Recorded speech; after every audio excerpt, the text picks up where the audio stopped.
Sa ano ba bro, sa ranking ng ano ng inyong love team ni ano ni Dandit, may pag-asa ba or may chance ba na mas sumigit pa doon? Ang mangyari basta ngayon, masaya ako at masaya rin kami ni Medit.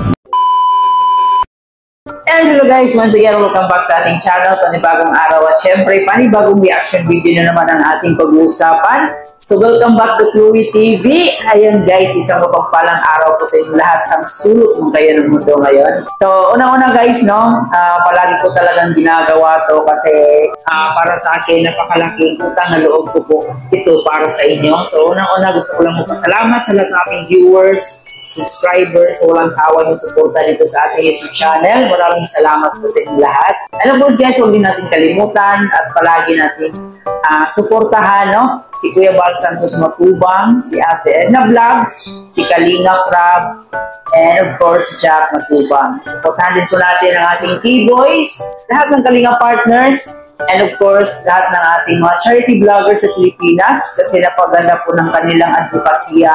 At ito po ay para sa ating mga kababayang mahihirap. So kaya naman guys, ngayon ay alam nyo na, nakikita niya yung thumbnail natin at yung title natin. No?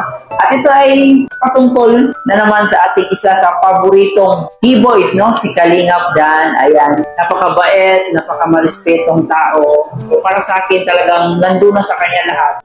Wala ka nang hahanapin pa, di ba? So kayo mga girls, so dapat ito yung mga katangian ng isang lalaki na hinahanap nyo. Diba? Katulad ni Kalingap Dan. So ngayon yung magiging topic nga natin is about nung in-interview nga ito si Kalingap Dan, no? Patungkol about ni Midit, no? So in-interview siya ni Kapungdi Vlog. So ayan guys, huwag din yung kalimutan si Kapungdi Vlog. So sa video na ito nga, no, na nasabi niya na nilapitan niya si Kalingap Dan kasi parang hindi niya kaya, di ba? Siya din po ay isang kalingap, pero alam naman natin, pag humina talaga yung views natin guys, talagang wala din tayong pantulong. So buti at nandito si Kalingap, no, to the rescue. So panoorin muna natin itong video clip na to. Si Kalingap Dan, ano po sa akin kasi napakahina po talaga ng ating ano ngayon, ng ating views, napakahina po ng ating revenue, kaya mas naisip ko na kay Kalingap Dan dahil mas matutulungan, ano. Sana nga makatulong ang aking channel sa buhay nila Kim, sa pamilya niya. Sana yun nga, mabigyan natin ng panibagong pag-asa ng kanilang pamilya. Kaya supportan niyo po mga Kalingap. Yan, abangan po niyo yung mga Kalingap sa kanyang channel. Bro, Dan, sa dami na nagsusubaybay sa'yo, sa dami nang nag-aabang, lalo na sa love team nyo ni Medit. Oo nga, napakarami pong na nagsusuporta at nagmamahal po sa Dandit at syempre kay Medit. Yan, talagang maraming sponsors talaga ang willing pong magbigay ng tulong para sa pamilya ni Medit na mababait po talaga. Kaya salamat po sa inyong suporta, pati syempre sa akin at kay Kuya Brooks ay nabibigyan nyo rin po ng blessings. Salamat po talaga. Yan, grabe. Di mo alam bro na pati yung nanay ko ay talaga nag-aabang sa Dandit. Oh, grabe. So natutuwa siya. Natutuwa talaga. Nung malaman nga niya na, sabi niya sa akin, nak, saan ka pupunta? Sabi ko, kasama ka ngayon ni Kalingap Dan. Ay, si yung ni Dandit, ni Medit, sabi niya. Sir Dan. Oh, ay grabe. Tontuwa si mama. Tapos lalo na makikita niya ito sa vlog ngayon na magkasama tayo, ano. Salamat po. Number 1 po mo si mama talaga. Salamat po sa inyong suporta sa amin yan, ni Medit. Salamat po. At may request si mama bro. Ano yun? I-shoutout mo daw siya. Ano pa? Lourdes Rufino.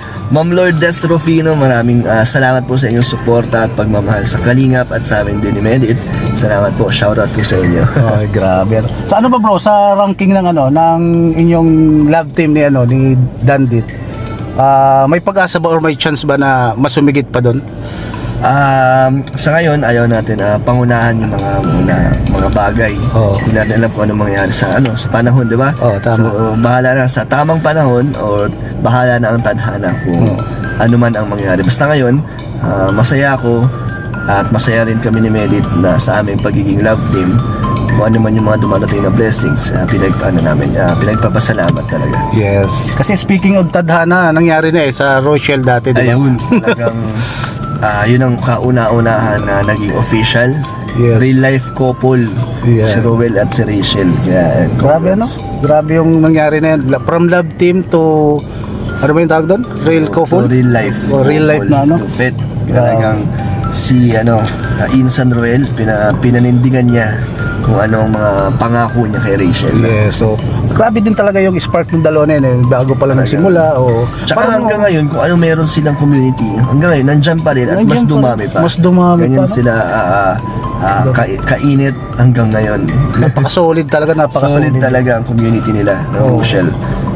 Tapos bro, nung nakaraan, di ba nagkaroon kayo ng party? Dito saan ba yun bro? Yung nag-outing, parang nag-swimming kayo?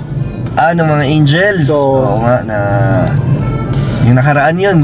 Dami natuwa doon sa mga palaro, no? Yung di ba nag-pair-pair, parang gano'n, yung mga may love team. Nanalo nga kami doon ni Joy. Nanalo kami ni Joy doon. Ay, tuwang-tuwa ako doon sa inyo ni Joy bro, nung time na nagpapalaro. Ay, iba yung ngiti ni Joy noon parang exciting ba yung mga parang na-excite siya sa mga susunod na mga mangyayari nung time na yun. Kaya hindi lang yun na-enjoy lang lahat na talaga maganda rin kasi yung palaro ni Kalinga Prab talaga nakakaaliw. Nakakaaliw talaga. Nag-enjoy talaga kami lahat.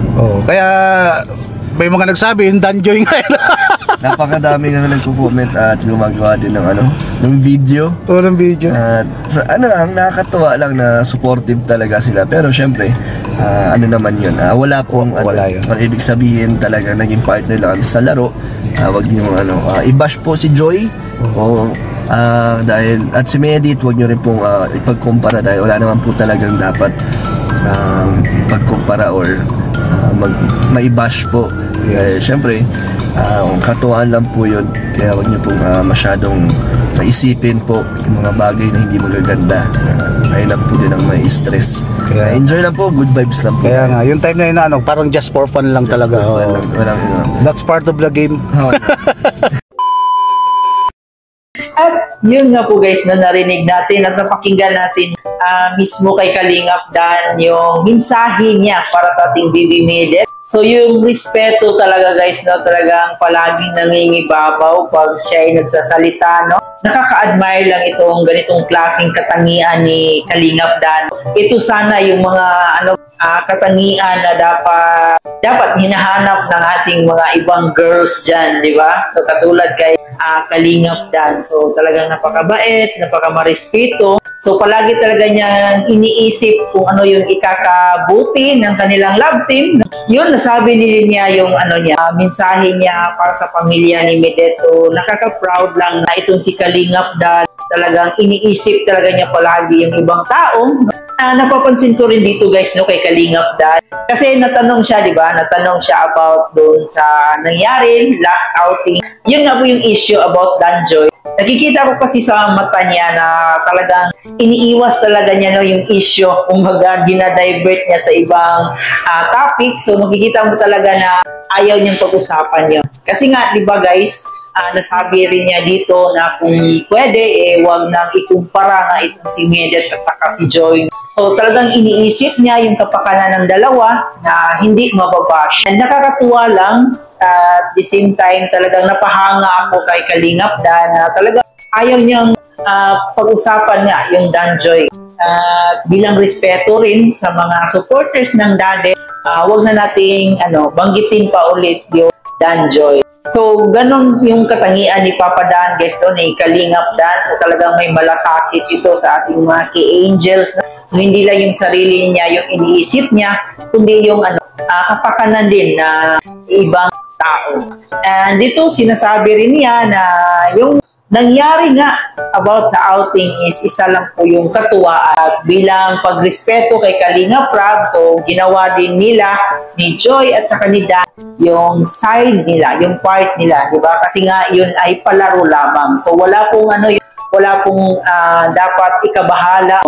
Malaki pa rin yung chance guys na magtuloy-tuloy pa rin po talaga yung dadet or dandet, di ba? So kung ano man yan, makikita rin natin kay Kalingap Dan yung seryoso din siya, no? Gusto rin niyang ipagpatuloy yung love team ng dandet. So hanggang dito na lang muna guys ang reaction video natin. Sana nag-enjoy kayo. Please don't forget to like, share, comment sa ating video.